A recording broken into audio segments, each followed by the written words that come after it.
Alors là, maintenant, on va s'intéresser à une vidéo de Jean-Claude Bourré avec un journaliste. La vidéo s'appelle Un jour j'ai reçu un extraterrestre dans le journal de 20h de TF1. Bon, on va pas prendre ce passage parce que la vidéo est très longue et puis je vous invite à aller la voir en entier. Elle est super intéressante. Mais moi, je veux m'intéresser à un autre passage super intéressant et je pense qu'il a le mérite d'être connu. Je vous en fais part.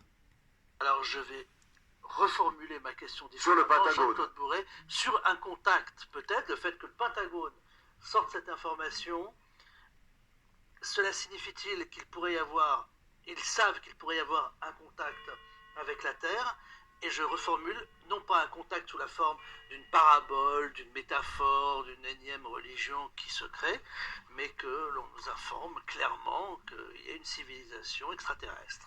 Alors écoutez, vos auditeurs et vos téléspectateurs peuvent aller sur le web et ils vont taper président Medvedev, le président de la Russie, OVNI, ou UFO. Et ils vont tomber sur une vidéo où l'on voit une journaliste russe qui interviewe le président Medvedev, maintenant c'est le président Poutine, à l'époque c'était le président Medvedev, et elle lui demande hors antenne, elle est en dehors du plateau de télévision, et elle se marre parce que les ovnis sont encore aujourd'hui, et les soucoupes volantes sont considérées comme un truc rigolo, quoi. C'est les crétins qui croient aux extraterrestres et aux ovnis.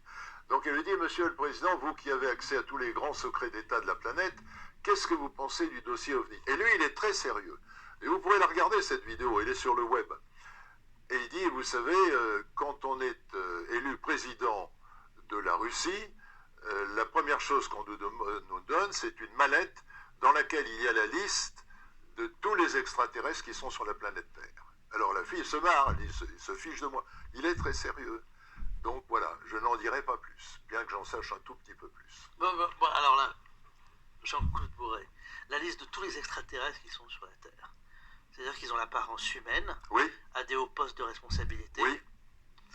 Est-ce que les théories du complot très complotistes qu'on voit partout sur les reptiliens, ces organisations secrètes, financières qui gouvernent la planète, ben finalement, il faut aller chercher de ce côté-là. Alors, C'est pas si vous fou. avez raison, parce que la théorie du complot, je pense que vous le savez parce que je sais que vous êtes un homme de culture, Merci. a été inventée par la CIA, les services secrets américains, après la mort de Kennedy, pour faire du debunking, c'est-à-dire pour décrédibiliser. L'histoire des reptiliens, c'est la même chose.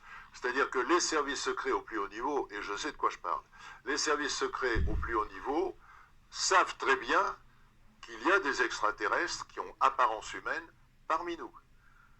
Mais pour décrédibiliser cette information qui peut choquer ou qui peut faire rire ceux qui n'ont aucune connaissance du dossier, ils ont injecté... Alors moi, je vais vous montrer une vidéo après. Je vais rajouter une vidéo où on voit un journaliste Pourquoi décrédibiliser parce que les gens ne sont reptilien pas qui perd le contrôle de son corps et on voit sa langue sortir et ses yeux. Pareil, enfin, je vais vous montrer ce qu'il veut expliquer. Ce sera peut-être dans 15 ans, dans 25 ans ou dans... Parce que moi, je montre des exemples quand je... On n'en est pas loin. On n'en Voilà. est pas loin. On a comme point commun, Jean-Claude Bourré, le fait d'avoir un métier qui nous appelle